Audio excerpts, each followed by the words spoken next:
our nation. Hi, everybody. I'm Dagan McDowell in for Brenda Butner. This is Bulls and Bears. Your Bulls and Bears this week: Gary B. Smith, Jonas Max Ferris, John Layfield, along with Hadley Heath Manning and Nomiki Konst. Welcome to everybody. John, young Americans not embracing free markets. Does that worry you about America's future? It does. I certainly understand why they worry about free markets, but our country was founded on this. Our country is founded on freedom, and you can't have economic freedom if you don't have political freedom, and vice versa. And one of the problems that you have is these millennials grew up in the financial crisis, and right after the financial crisis, the government, remember now, an economic policy that is free is an economic agenda, not a political agenda. And when that is, free markets are allowed to run, that was not what happened in the financial crisis. What happened in the financial crisis was government intervention was the one that caused this securitization market, which ended up becoming a casino. And the government turned on the banks. The government turned on business. And now you see that in the millennials. They're looking at this saying, hey, wait a minute, they must be right. It is the free markets that are at fault. And it is worrisome when you see that from such a large generation. Gary, does it worry you about the future of this country? Because, again, the freedom to make our own decisions and start our own businesses and control our own money instead of the government. Exactly, Dagan. It does worry me. You know, I think there's a couple takeaways from this. One, this survey is a Harvard survey, which is laughable because that is one of the institutions that has probably benefited the most from capitalism. You think they got their zillion-dollar endowment with a socialist country? No.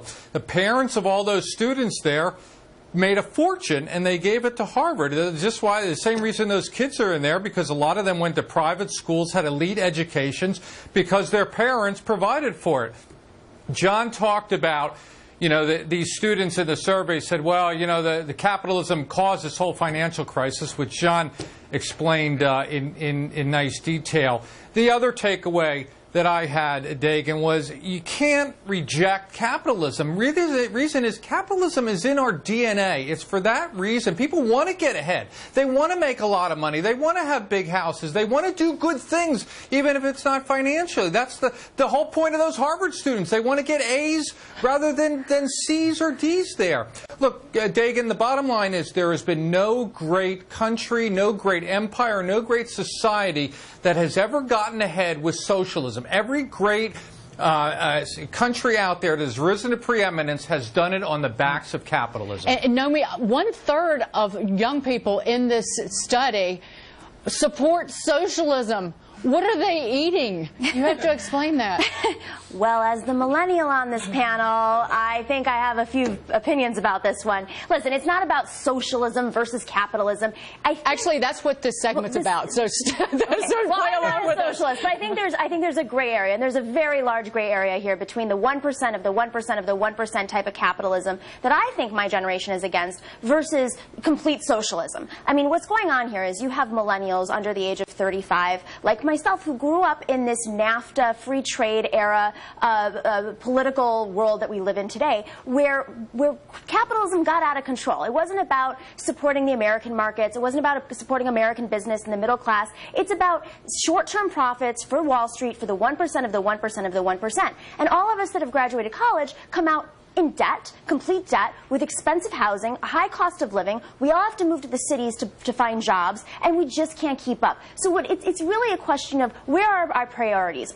Is our national priority in giving tax benefits to the wealthiest of the wealthy and putting the burdens on the middle class and the next generation? Because if that's the case, we're not going to be moving forward. But Jonas, you have politicians and political leaders not supporting the very job creators in word by bashing them, but also in deed with the mountain of regulations that the White House has put on companies in the last 7 years. You actually could put other clips in those clips. The Donald Trump's clips on free trade are really not, I mean, pure capitalism when it boils right down to it. The other candidates as well on the Republican side. I think what we just heard, though, from the millennial, I like to say I'm a millennial too, but I'm really not, is really what these surveys are saying is they don't know what they want, but what it sounds to me is a kind of a selfish. It's not socialism what they want, or democratic socialism, or communism. They don't want to share. They want the goodies of capitalism. They want the Whole Foods. They want the Apple Store. They want Uber. They don't want the government taking over that production so their food is like a high school cafeteria. They want to take from the very successful who made all the money in this very meritocracy where you can make a fortune today. They want to redistribute that, but keep the capitalism. That's really what they want, and that's what doesn't come across in the survey because they don't know what socialism and capitalism. You can't have those things in those systems. Hadley? I'm going to agree. I think this boils down to a difference in terminology. Capitalism and socialism have dictionary definitions, but of course we have different associations and images that come to mind. If you phrase the question differently, actually, to millennials, and you ask them, do they prefer a free market economy or a government-managed economy, you'll see that the vast majority of millennials would prefer a free market economy. So this presents a real opportunity, I hope, to message about the importance of capitalism and for-profit enterprises in a free market system. But you still have politicians, as Jonas pointed out, John, on both sides, on the right and the left, bashing companies, drug companies that make life-saving drugs, energy companies that are on their knees right now, laying off 20,000 people just in the first quarter of this year, Wall Street, banks, you name it, and it's hurting America, not just now, but for years to come, potentially. Of course they are, because these morons are not going to blame themselves. They're going to blame the 1%. They're going to blame income inequality, which is preposterous. What Americans are mad about right now is middle-class income that has absolutely disappeared. The government started this entire problem. The Community Reinvestment Act made banks lend money to people who couldn't afford to pay it back. And because of that, they created the securitization market, which created a casino. And then when the financial crisis came, the same people who were in charge, Dodd-Frank, they're the ones that said, okay, wait a minute, we missed this whole thing right in front of us. We're now going to fix it. They fixed it so much, credit was taken out of the market to such a huge degree that the recession continued. The millennials have seen this and seen the rhetoric from the politicians blaming free markets. They're saying, okay, it really must be free markets when it's not free markets. It's government-induced markets that have allowed this to happen. Who lobbied to repeal Glass-Steagall? Who lobbied to have no oversight over the mortgage industry? That was Wall Street. That was the free market trying to get things for free and take advantage of the American people. I mean, trickle-down economics does not work. That is simply not true. Politicians allowed all of these means to go through. We know how Washington works. We know how the sausage is made. It's not like politicians go in there and have these ideas.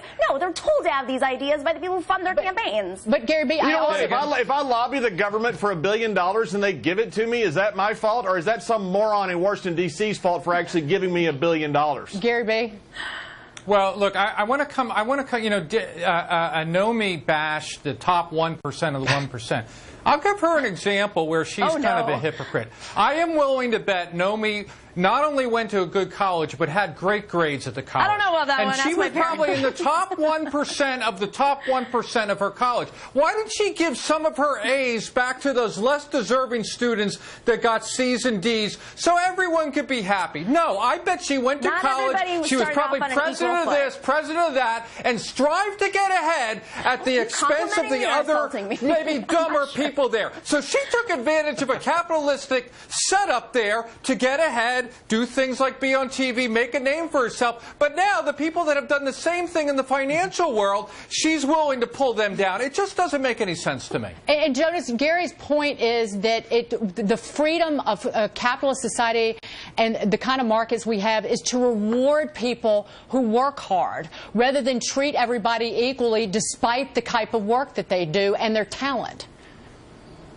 The problem, okay, first of all, if we're going to bash Naomi, I like to bash her too because she's too smart. But I will also say it rewards people more and more for brilliance, not just for hard work. So people that do work hard and don't get as rich as they would have in the 1950s are angry, and Trump appeals to that, and I understand that.